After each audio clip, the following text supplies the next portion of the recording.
Belanjawan Negara 2024 akan dibentangkan pada 16 Februari depan. Belanjawan itu adalah yang ketiga dibentangkan Timbalan Perdana Menteri Lawrence Wong selaku Menteri Keuangan.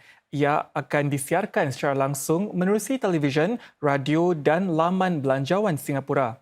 Rakyat Singapura diundang berkongsi cadangan-cadangan mereka bagi Belanjawan 2024 menerusi laman reach.gov.sg atau di platform media sosial Reach. Kementerian Keuangan juga akan mendampingi orang ramai di kawasan-kawasan kejiranan. Sesi-sesi pendampingan secara online dan fizikal akan berlangsung sehingga 26 Januari depan. Sementara itu, menjelang pembentangan Belanjawan 2024, pelbagai pihak berkepentingan menyeru pelbagai bantuan pemerintah disertakan dalam kenyataan belanjawan nanti. Ini termasuk sokongan bagi menangani kenaikan kos, peningkatan kemahiran pekerja dan pendanaan untuk bersaing dengan teknologi membangun. GST serta harga air dan pengangkutan akan naik tahun depan dengan inflasi juga dijangka kekal tinggi. Lantaran itu, Jawatankuasa Parlimen Pemerintah atau GPC bagi Keuangan, Perdagangan dan Industri mengalu-alukan lebih banyak bantuan untuk menanggung tekanan kos. Kesatuan Pekerja turut mengalu-alukan sokongan sedemikian kerana para pekerja masih bimbang tentang pasaran pekerja yang ketat dan soal pembuangan pekerja. NTUC mahukan lebih banyak usaha untuk memperkasakan para pekerja menerusi peningkatan kemahiran.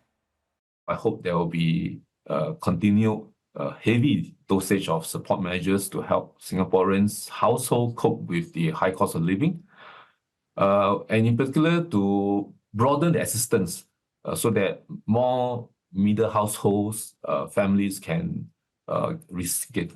have that assistance to cope with the rising costs. First, stronger support for workers who are unemployed or retrenched to take on new skills and jobs and to be able to tide over the difficult unemployment period. Second, strengthen our skills future and continuing education and training support for workers to upskill and pick up new and emerging skills in demand.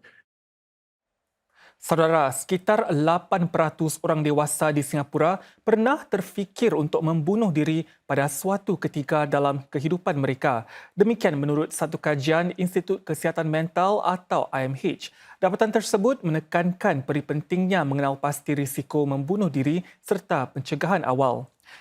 Dapatan tersebut yang dikongsi secara eksklusif dengan Mediacorp menunjukkan bahawa di kalangan 8% mereka yang pernah terfikir untuk membunuh diri, hampir 18% sudah pun mengatur rancangan melaksanakannya. Lebih 10% melaksanakan rancangan-rancangan bunuh diri.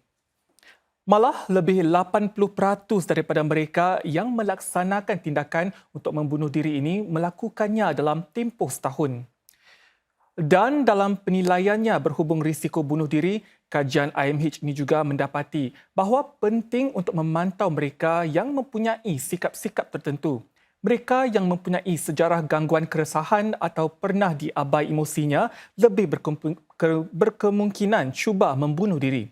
Mereka yang pernah melihat ibu bapanya berpisah, bercerai atau kematian ibu bapa sebelum berusia 18 tahun juga didapati lebih berisiko. Lelaki Singapura berusia 49 tahun yang hilang di perairan Desaru semalam ditemui mati lemas hari ini. Mayatnya ditemukan oleh orang awam di pesisir pantai pada 5.30 pagi tadi, sekitar 5 km daripada lokasi beliau dilaporkan hilang. Beliau hanyut di bawah arus berdekatan sebuah resort di Desaru. Mayat tersebut dihantar ke Hospital Kota Tinggi untuk tindakan lanjut. Anak lelaki mangsa yang berusia 16 tahun turut dipukul ombak dalam kejadian itu namun berjaya diselamatkan orang awam. Kes-kes lemas seperti itu lazimnya berlaku setiap tahun semasa musim tengkujuh Timur Laut. No matter how strong a swimmer you are, these currents will pull you underwater, all right, as the waves cover the top part of the water, and then you pull you away from the beach. So without even realizing it, suddenly you are in the currents and then you get pulled under.